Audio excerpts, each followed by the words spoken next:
اللہ الرحمن الرحیم۔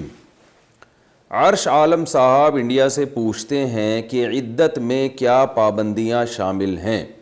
عدت کے دوران فون پر بات کرنا کیسا ہے؟ اس کے علاوہ کیا کیا چیزیں عدت میں منع ہیں؟ دیکھیں، عدت میں دو چیزیں ہوتی ہیں۔ پہلی تو بات یہ کہ ایک ہوتی ہے طلاق کی عدت، ایک ہوتی ہے موت کی عدت۔ کسی خاتون کے شوہر کا اگر انتقال ہو جائے تو 4 مہینے 10 دن ان پر عدت لازم ہے، اور اگر وہ پریگننسی تھی خاتون کو تو بچہ پیدا ہونے تک عدت لازم ہے، چاہے وہ بچہ اگلے دن ہی پیدا ہو جائے شوہر کی موت کے، یا وہ ٹھیک 9 مہینے بعد پیدا ہو، تو جب تک بچہ نہیں پیدا ہو جاتا عدت ختم نہیں ہوگی۔ طلاق یافتہ عورت کا بھی یہی ہے کہ اگر وہ پریگننسی ہے اس کو، تو جب تک بچہ نہیں پیدا ہو جاتا عورت کی عدت مکمل نہیں ہوگی، عدت ختم نہیں ہوگی۔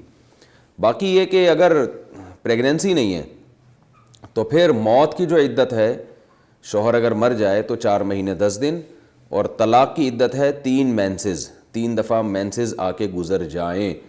اور جن خواتین کو مینسز آتے ہی نہیں ہیں، یعنی عمر کم ہے یا عمر بہت زیادہ ہو چکی ہے، مینسز آنے کی عمر ختم ہو گئی ہے، تو ان کی عدت قرآن نے بیان کی ہے 3 مہینے۔ تو اس عدت جو ہے نا، جب بھی عورت عدت گزارے گی، چاہے طلاق کی ہو یا موت کی عدت ہو، تو ایسی صورت میں عورت پر 2 اہم پابندیاں ہیں۔ نمبر 1، گھر سے نہیں نکل سکتی وہ شوہر کے گھر سے۔ نمبر 2، زینت کا کوئی بھی چیز اختیار نہیں کر سکتی۔ ہاں، غسل کر سکتی ہے میل کچیل دور کرنے کے لیے۔ زینت جسے کہتے ہیں چوڑیاں پہننا، لپسٹک، پاؤڈر وغیرہ، یا خوشبو کا استعمال، سرما بھی نہیں لگا سکتی وہ۔ تو یہ بیسک پابندیاں ہیں۔ اس میں یہ نہیں ہے کہ سفید کپڑے پہن کے رکھے، یہ جو نارمل روٹین کے کپڑے ہیں وہ پہن سکتی ہے، زیادہ زینت والے کپڑے نہ ہو، جو شادی بیاہ میں جانے کے لیے ہوتے ہیں وہ والے نہ ہو، نارمل جو عام طور پہ گھر میں پہنا کرتی تھی وہ کپڑے پہن سکتی ہیں۔ اور آج کل جو ہے نا، عدت کی خواتین کو مسائل معلوم نہیں ہوتے، کسی کا انتقال ہو گیا تو وہاں اس کے گھر چلی جاتی ہیں تعزیت کے لیے، بیٹی کی رخصتی ہو رہی ہے تو ہال میں لے گئے، جی اماں عدت میں ہے، لیکن بچی کی رخصتی، بچی کے سر پہ ہاتھ رکھنا چاہتی ہیں، تو بھئی بچی کو اماں کے پاس لے آئیں، وہ وہیں سے ہاتھ رکھ کے ان کو رخصت کر دیں۔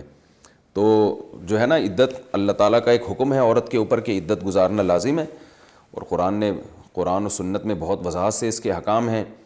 نبی صلی اللہ علیہ وسلم نے ایک صحابیہ سے فرمایا، زمانہ جاہلیت میں 2 سال تم لوگ عدت گزارا کرتے تھے۔ زمانہ جاہلیت میں تھے کہ 2 سال تک عدت میں رہے گی، اور مینگنیوں میں بٹھاتے تھے گندگی میں اس کو۔